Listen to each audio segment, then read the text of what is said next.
नमस्कार दोस्तों, स्वागत है आप सभी का सनातन सत्यलॉजी चैनल पर। आज का जो हमारा वीडियो है वो रिलेटेड रहेगा हमारे अगले शक्तिपीठ से, जो कि है मनसा शक्तिपीठ या मानस शक्तिपीठ। चलिए शुरू करते हैं। मानस शक्तिपीठ या मनसा शक्तिपीठ मां सती के 51 शक्तिपीठों में से ही एक माना जाता है और यह कैलाश मानसरोवर के निकट एक शिला के रूप में स्थित है। यहाँ देवी का कोई भी मंदिर नहीं है, केवल एक शिला है जिसकी पूजा की जाती है। ऐसा माना जाता है कि यहाँ देवी सती का दायां हाथ गिरा था, इसीलिए यहाँ पर देवी दाक्षायणी नाम से जानी जाती हैं और इनके भैरव का नाम अमर भैरव है। आज के समय में देवी माँ का शक्तिपीठ चीन अधिकृत मानसरोवर के तट पर स्थित है।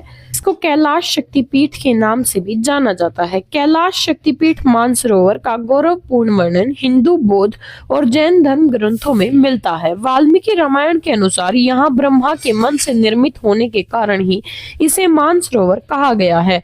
यहाँ स्वयं शिव हंस के रूप में विहार करते हैं। हिंदू पुराणों और धर्म ग्रंथों में कैलाश पर्वत को भगवान शंकर और मां पार्वती का निवास स्थान माना जाता है। धर्म ग्रंथों के अनुसार शिव जी अपने सभी गणों के साथ इस अलौकिक स्थान पर रहते हैं।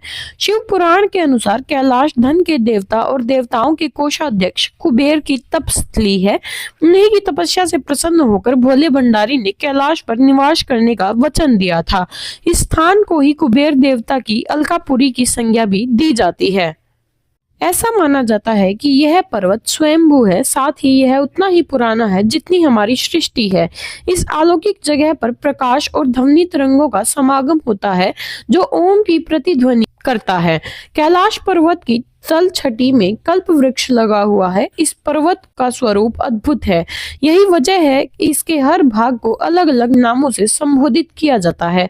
पर्वत के दक्षिण भाग को नीलम, पूर्व को क्रिस्टल, पश्चिम को रूबी और उत्तर को स्वर्ण के रूप में माना जाता है। पौराणिक कथाओं में यह जिक्र मिलता है कि यह स्थान कुबेर की नगरी है। यहीं से महाविष्णु के कर कमलों से निकलकर गंगा कैलाश पर्वत की चोटी पर गिरती है। यहाँ से भोलेनाथ उन्हें अपनी जटाओं में भरकर धरती पर प्रवाहित करते हैं। कैलाश में मानसरोवर दर्शन की विशेष महिमा मानी जाती है। मान्यता है कि महाराज मानधाता ने मानसरोवर झील की खोज की थी।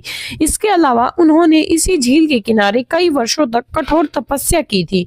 इसके अलावा इस जगह के बारे में बौद्ध धर्म ग्रंथों में माना जाता है कि इसके केंद्र में एक वृक्ष है जिसके फलों के चिकित्सीय गुण सभी प्रकार के शारीरिक व मानसिक रोगों का उपचार करने में सक्षम है।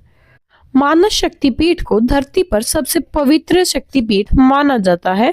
मानस शक्तिपीठ के बारे में कहा जाता है कि यहाँ जो भी व्यक्ति दर्शन करने आते हैं उनकी हर इच्छा अवश्य ही पूरी होती है।